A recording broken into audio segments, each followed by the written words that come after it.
Welcome back to Island Outdoors 1. I hope you're doing well. In this video, I'll be sharing with you the Schrade U.S.A. Old Timer 7OT Cave Bear.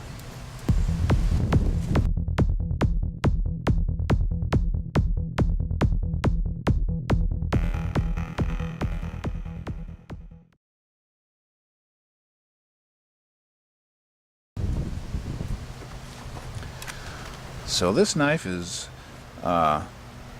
similar to the knife in my last video, the Golden Bear 6OT. And this model is the 7OT, and this is more like the Buck 110 as far as it has a solid brass rear bolster, but it has Delrin handle scales. And it's the old timer variant of the Uncle Henry LB7. And the Uncle Henry LB7 looked more like the buck knife with the more traditional wood handle scales on them, but this is the old timer version of that. And from what I can gather, there were two separate runs of the 7OT,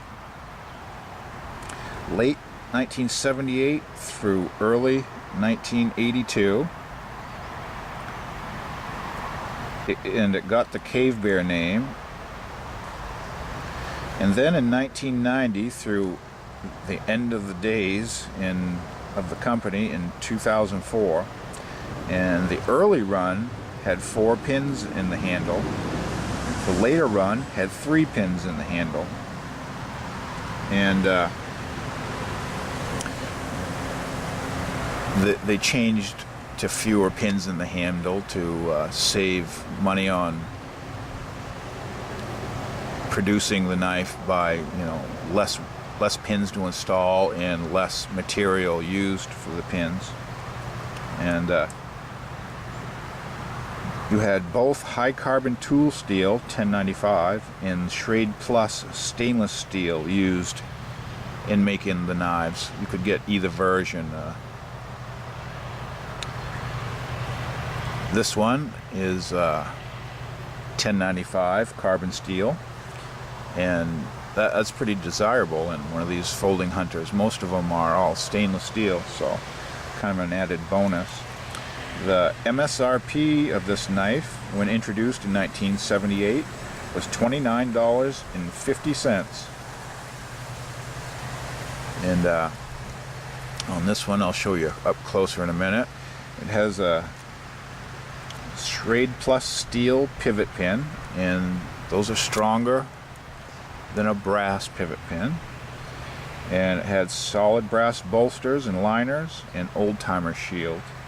So we'll take a look at the knife now and go around the outside. You can see, I don't know if the camera will pick it up, but this was a used model off eBay, and it had some things that made it a little less expensive. So I was able to win the bid on this, and one of the things is it had engraving on the knife, and I can't really make out what this engraving says, but I'm pretty sure it's part of someone's name. As on the other side, I believe, can you see it says Chuck on there? So at one time this was Chuck's knife, and I don't know whatever happened to old Chuck, but he either decided to sell it or someone else decided to sell his knife. And one other part of the engraving that we found on this knife was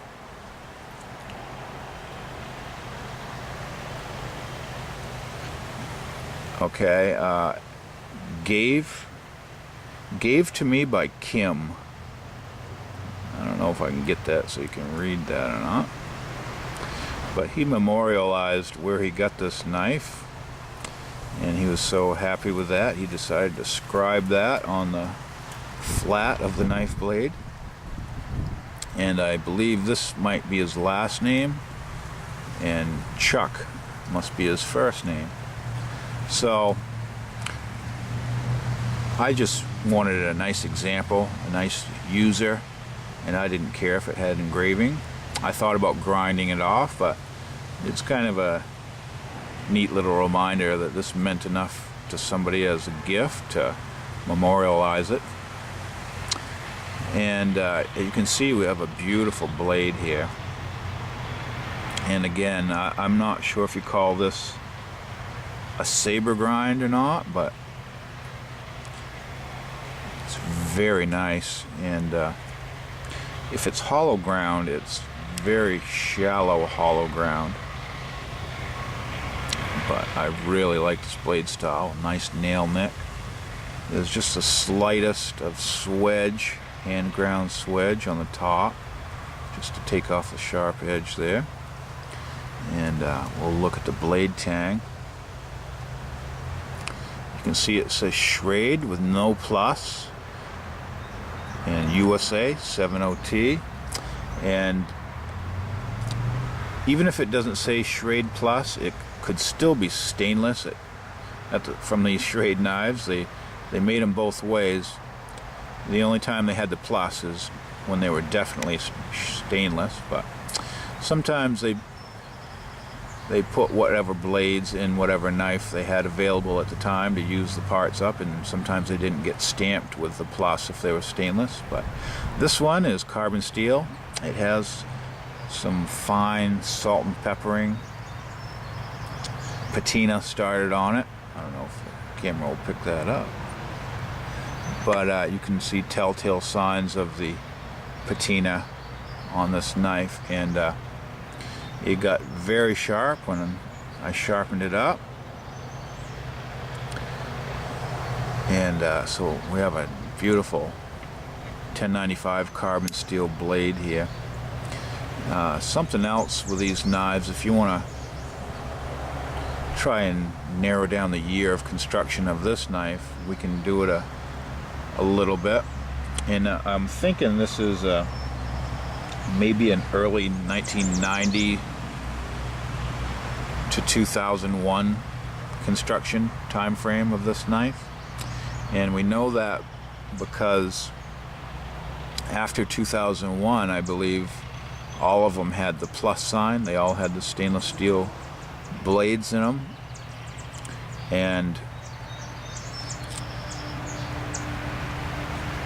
we know it has 3 handle pins instead of 4 in the early construction.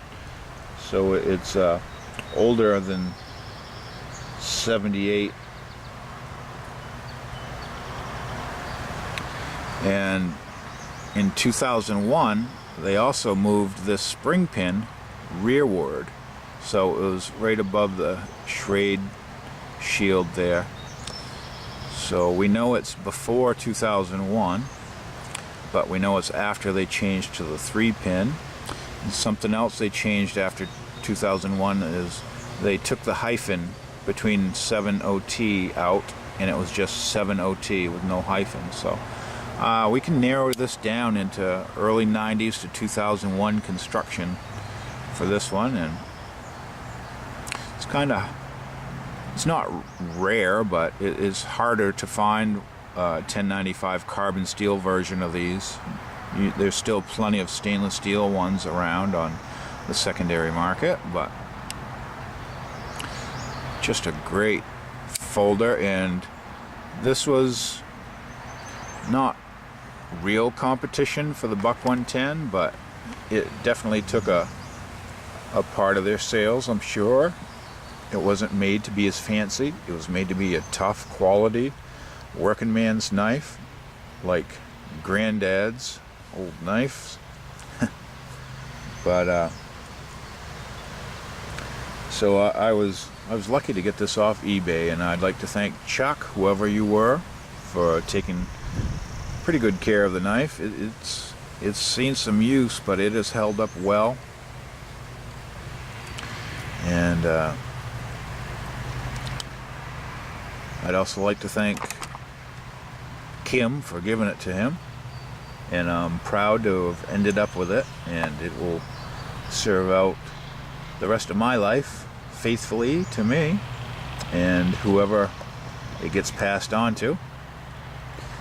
So I hope you like the old 7OT Cave Bear USA version. And thanks for watching. See you in the next video.